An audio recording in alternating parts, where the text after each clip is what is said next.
to Business Incorporated live on Channels Television, your daily window into the world of markets, money, and global economy. Yes, what we're tracking. $48 billion deal sealed at record-breaking Algiers trade fair.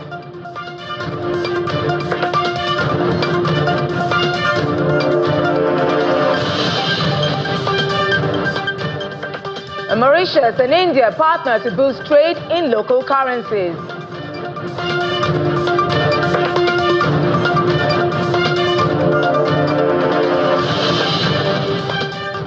And Egypt Prime Minister says debt pressure easing as inflation hits three-year low.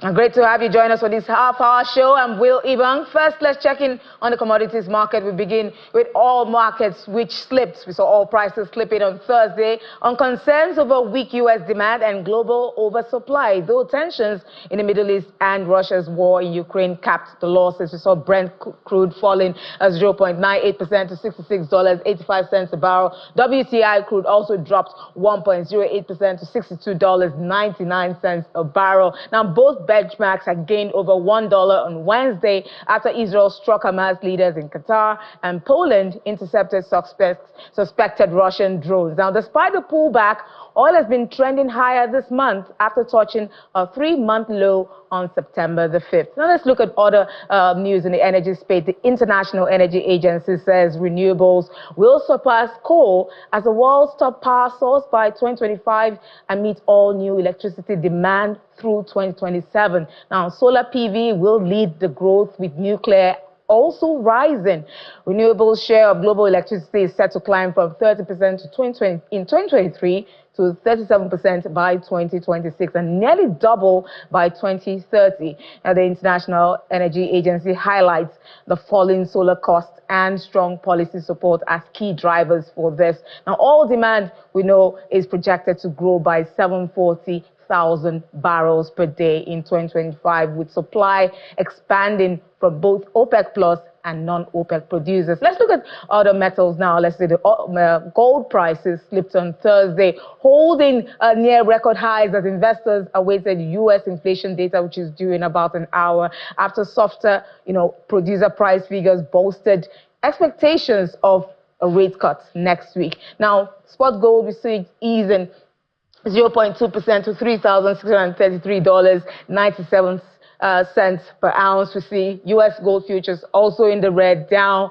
0.3% after hitting that record on Tuesday. We see that's for the spot gold. Silver dipped 0.1%. Platinum, palladium also down. But platinum, palladium unchanged as we see it steady at $1,173.45 per ounce. And now let's look at other commodities here in Nigeria. We're seeing that over 11 million loaves of bread are eaten daily in the country, making it one of the country's most consumed staples.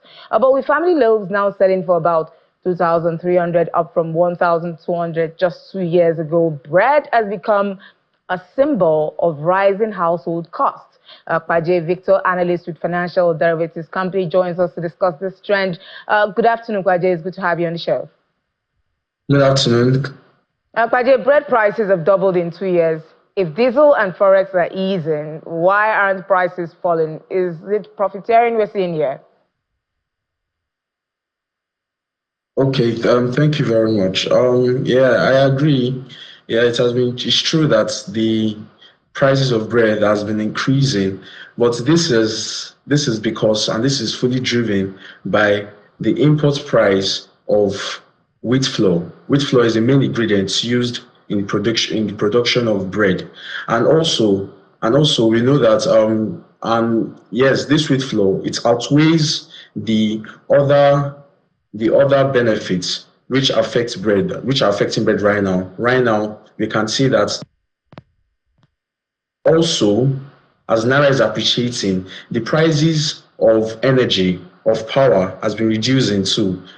But that import price outweighs those two benefits which affect bread, and that's why, yes, mainly we see the high surge in price of bread. And also, 25% of the producer's cost of production of bread is being is mostly made up of energy cost, the energy cost, and that's why producers, they now go back and use self-supplied power. That means generator, and they have to buy a lot of diesels to make sure that the process in making of the bread does not cut down at all. And this high price and this diesel price is also going to be affected in the final cost of the bread that will be bought by the different consumers.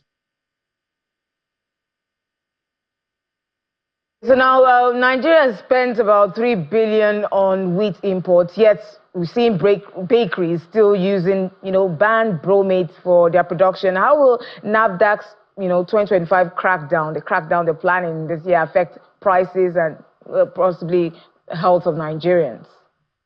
Okay, yes, thank you so much. Yeah, I agree with you that yes, the potassium borate used in making of bread. Many suppliers go to potassium borate and use the making of bread because it's easily accessible, one, and two, it is relatively cheaper. And all suppliers, all bakers, all self-producers will want to go for something cheaper because their aim is to make profit at first. So that's what they go to. But NAFDAC now has come in and has put in place a ban on that product because of the health risks it has to consumers. And the health risk it has to consumers, it can cause cancer, and cancer is something right now that they don't have a cure to it. So it's better safe than sorry. So right now, people in the short run move away from bread. Then on the supply side, it affects the suppliers and producers of bakers by increasing their cost of production. Their cost of production increases because they move to safer substances or additives. And those safer substances or additives are more expensive. So that expenses will be shifted back to the consumer of the good, which in the short run will also lead to higher prices. But if you now look at the medium run or long run, in the long run, there will be an equilibrium where the suppliers will produce healthier breads for the consumers. And since they're producing healthier breads for the consumers will now then grow to have trust, to build trust in their suppliers. And the reason they build that trust is because they are now more enlightened about the products that, okay, due to this NAFDAC ban on potassium borate, it is justified that the price of bread increases. So the demand at the end, in the long run, still tends to increase. Thank you so much, Paje, Victor, analyst with Financial Derivatives Company, for sharing that. We do hope to see bread because, it's something we look forward to eating in Nigeria. It's a staple, as we mentioned earlier. We hope to see the price trend downwards and possibly demand get higher. Thank you so much for joining us and sharing your perspective. Thank you very much. Now we continue with other stories still making the news. The 2025 Intra-African Trade Fair in Algiers wrapped up with a record $48.3 billion in deals, surpassing organizers' targets by $4 billion. Now, Afrexim Bank President Benedict Orama hailed it as the most successful edition yet, citing record buyers, exhibitors, and visitors. Now, this year's fair drew over 112,000 delegates, 2,148 exhibitors from 132 countries, and nearly 1,000 buyers. Organized by Afrexim Bank with the African Union and the AfCFTA Secretariat, the events exceeded the achievements of its Cairo and Durban predecessors, cementing its place as Africa's top trade platform. Now, Mr. Orama has urged African financial institutions to deepen participation and pledged that Afrexim Bank would track and finance the deals to ensure delivery ahead of the next IATF in Lagos in 2027. Now, the Egyptian Prime Minister, Mustafa Madoubli, says the worst has passed on the nation's record external debt, with inflation dropping to 12% in August, its lowest since March 2022. The government is targeting a debt-to-GDP ratio of 80% next year, down from nearly 97% at its peak. The pound has also rebounded to its strongest in 14 months, helping ease import costs. Now, inflation, once at 38% last year, has now fallen sharply, prompting the central bank to cut rates 3 times this year.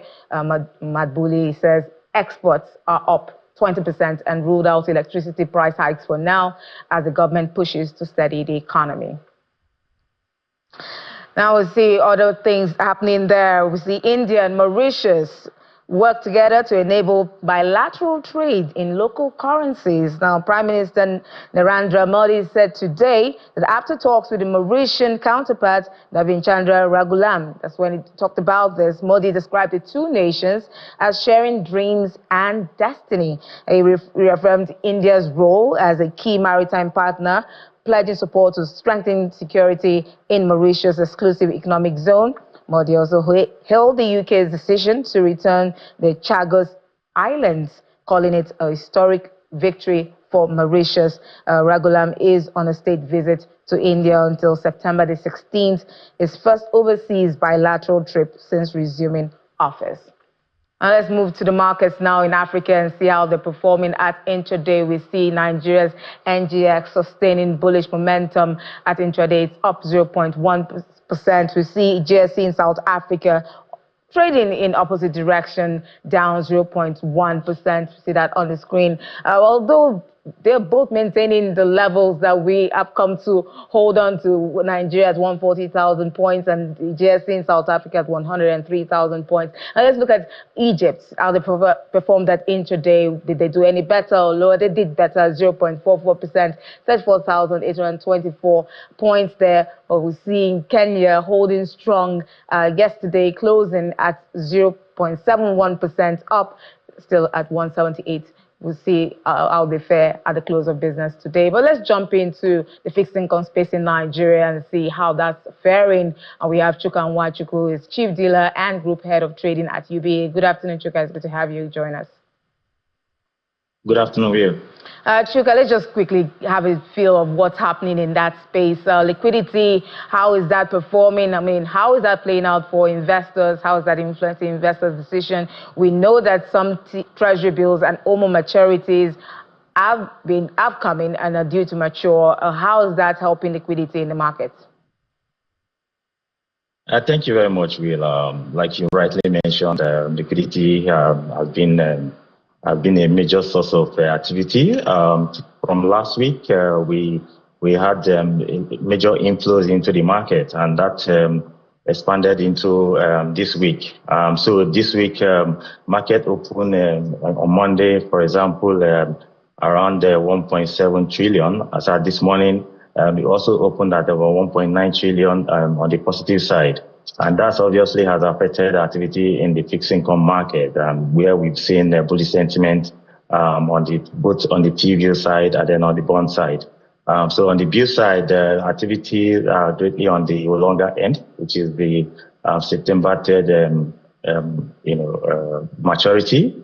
We've seen that actively traded, around between the last auction came out around 17.69 for 1 year, and then that obviously has traded below 17.5 due to bullish sentiment and then of course activities of investors. On the bond side, we've also seen activities on the mid-table maturity 2029, 31, and then 32. We've seen those bills traded around the 16, 17, and 18 levels. And so we can see that liquidity has obviously, played a major role in the market this week so far. All right, so looking at the yields, do you project yields to keep trending? Where do you see yields maybe in the short term before the end of the year? So the 1 year view, for example, we see the yield trade, especially with liquidity we have in the system, we should see it trade between 15 to 17 levels. Because the way the fixed income market is, the market is an opportunist market. So there are times when we know that yield will obviously trend downward. And then, of course, going into the end of the year, we expect the activities on the economy side to slow down. And then, of course, activities on the market and the fixed income market will also as well slow down. And that is when the investors will, be taking profit. And so we expect to see these yields trade, around 13 levels. So with expectations and then with the with the rumor of a rate cut, and then of course if that happens, we expect to see yields, especially on the 1 year of the bill side, trade around 13, 14 levels. So by and large, we continue to see downward trend in the yields, especially on the 1 year view. Then of course in bond, we see between 15 to 16 levels on the mid-table bond. But for the longer end, around 2053, 49, we still see it, trade within the 17, 18 levels. So basically, we'll make a run for the equities market because of the downtrend we're going to be seeing in the fixed income space. But let's talk about, the Naira appreciation. The CBN intervention in the FX market, is that the sole reason why we're seeing Naira in the 1,500 levels right now? Yeah, so the Naira has done extremely well. Two factors affecting it. CBN has greatly intervened in the market, and that's actually helped to dampen the demand. And then, of course, the activities of the FPI. Don't forget, like I said in my previous interview, between January and July, well over $6 billion came into the market in way of FPIs, and that obviously has affected the liquidity situation as in the FX market.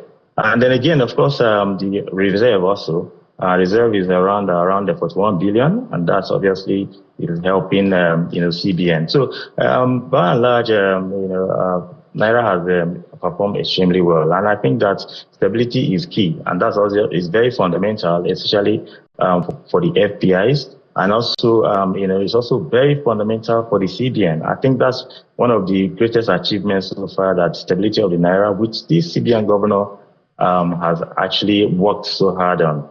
Don't forget that part of his major, agenda is price stability. And so price stability obviously means a stable Naira, and that's to a great extent has been achieved so far. Okay, thank you so much, Chukanwa Chukwu, Chief Dealer, Group Head of Trading at GBA, for sharing those insights with us. We look forward to possibly a rate cut from the CBN governor and see how rates fare. Thank you so much. Thank you, Will.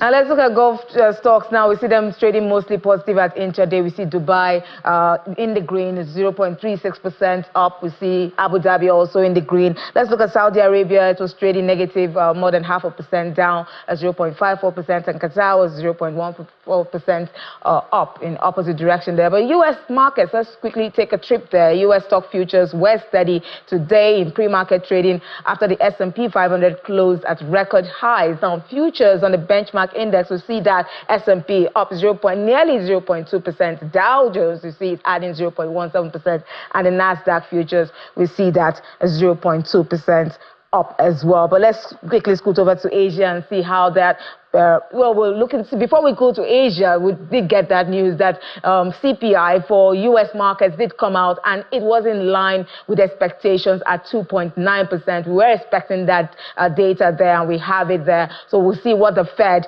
is going to do. A possible rate cut next week. We'll keep an eye out for that. But Nikkei's, let's see, in Japan, the Nikkei 225, we see touching that record of 44,396 points there. But we see that on Thursday for closing slightly lower at 44,372 points. It was up 1.22%. And this is on hopes that the Fed rate cut is going to happen, and possibly the upbeat inflation data, which is out already now. We see Kospi in South Korea 0.9% up, and Seng in China was not looking so good, 0.43% down. See Shanghai index, very quickly, we see that on the screen. We see Shanghai, it gained, actually jumped 1.65% to 3,875 points. And we see the Nifty 50 in India up 0.13%. Now let's quickly go to Berlin now and see the Europe markets and see how that's performing. We're going to be joined by Lars Alter there. Lars,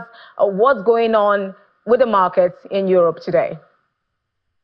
Yes, well, I would love to tell you that finally today it happened, because it was supposed to be a big day here. The market was, of course, in the morning all eyeing the ECB, what's going on with the interest rate. But now the ECB decision came out, and as had been consensus pretty much, the ECB did not change interest rates at all. So that was really expected. And what happens afterwards? Still nothing. Last time I checked now, the DAX in Frankfurt up just about 1/3%. So definitely not a decisive move. And now that we have our ECB interest rate decision behind us, it's almost a little bit after the interest rate decision is before the interest rate decision, because now suddenly everybody's just switching gears and looking at the upcoming Fed decision that you also just mentioned, of course, because that is, of course, driving markets on Wall Street. But it's really the same thing here. Generally, market here is not really able to move in either direction. We are currently seeing the tightest trading range in months, almost no moves up or down. So let's see when this is going to change. I can really not tell. Meanwhile, while we're just waiting for that, the German parliament has agreed on some initiatives to help the economy. What can you tell us exactly, and what do they plan to do? Yeah, isn't that nice that every once in a while we can talk not about what the government is planning to do, but what it has actually put together and done. And there's a few initiatives to strengthen the German economy that have actually made it through parliament now. And no doubt the most important concerns high energy prices. Germans have suffered from very high prices ever since Russia started its war against Ukraine. That's because up to the war, Germany had received large amounts of natural gas from Russia at very cheap rates. That worked very well for the German industry. But once the war started, with Western states sanctioning Russia and Germany no longer buying gas from there, energy prices shot up. Now, starting in 2026, the government will make energy cheaper again by lowering energy taxes. However, this is only for industry and agriculture. And while some 600,000 companies will actually benefit, consumers won't. And that's been the source of some debate already. After all, consumers are also paying more for energy, and they too want some relief. However, what the government is doing there is already costing them around 3 billion euros a year. So it's not that easy to just broaden this initiative either. But what else is the government doing to help the economy apart from taking care of the energy prices? I couldn't really quite hear you, but let me just move on and tell you what else happened here the last couple of days, because the other item that was very high on the list of German industrial firms was the supply chain law that many said needed some reform, and that happened too now, or is about to happen. Now, we need to take a step back to understand better here. German companies, much like others around the world, have, of course, become a lot more aware of problematic supply chains where horrendous working conditions, child labor, even slavery played a role in the companies' low prices for supplies that they received from countries around the world. Of course, companies want to clean up these supply chains. The problem, documentation so far has been messy. Experts have long said that the bureaucratic effort going into guaranteeing clean supply chains was too much to handle for small or mid-sized companies. It was a little bit different for really big corporate giants, but smaller companies often just didn't have the staff needed to follow up on everything needed by law. Now, the demands for documentation have now been scaled back. And while human rights organizations are worried that this might water down the whole idea of the initiative, companies for now are certainly relieved. Thank you so much, Lars, for sharing that. We look forward to seeing the German economy pick up and possibly end these worries that we're having. Thank you so much, Lars Alter, joining us from Berlin. Let's take a quick look at what's happening. Quick stories in the crypto space. John Lennon's younger son, you see Sean Ono Lennon, has addressed his ex-followers with a message that criticizes the current monetary policy of the U.S. and praises Bitcoin. Sean Lennon is known for his interest in crypto, both in Bitcoin and in some altcoins. There he is on the screen there. And that's the first time he began talking about BTC was in 2020 when the pandemic rolled around the world, causing numerous lockdowns and frantic money printing. Now, it seems that Lennon Jr. believes that Bitcoin is capable of curing most of the ills of our society. And seeing also exchange-based stablecoins holdings on Ethereum is, and Tron blockchains recently surpassed $70 billion. And the previous all-time high set during the 2021 bull market was approximately $60 billion after hovering around that level for much of the year. And exchange stablecoin holdings began to rise sharply in August. But let's look at all the stories in the Bitcoin world, in the crypto world. We've seen that Avalanche Foundation, a non-profit behind the cryptocurrency Avalanche, is reportedly raising $1 billion to launch digital assets treasury projects and accumulation projects. As you see that Avalanche Foundation is in active discussions with investors to launch that digital assets. And, we see that converting company into crypto hoarding vehicle. We'll see how that plays out. And that's much we can take on Business Incorporated today. I am Will Ebong. Thanks for watching, and I'll see you next time.